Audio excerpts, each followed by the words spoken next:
آج کی اہم خبریں۔ پہلگام دہشت گرد حملہ، بھارت کا سخت رد عمل۔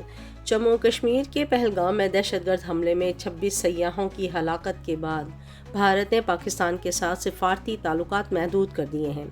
انڈس واٹر معاہدہ معطل کر دیا ہے اور واہگہ اٹاری بارڈر بند کر دیا ہے۔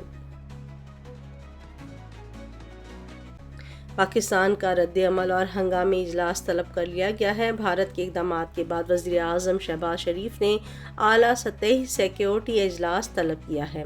پاکستان نے حملے میں ملوث ہونے کی تردید کی ہے اور بھارت کے الزامات کو مسترد کیا ہے۔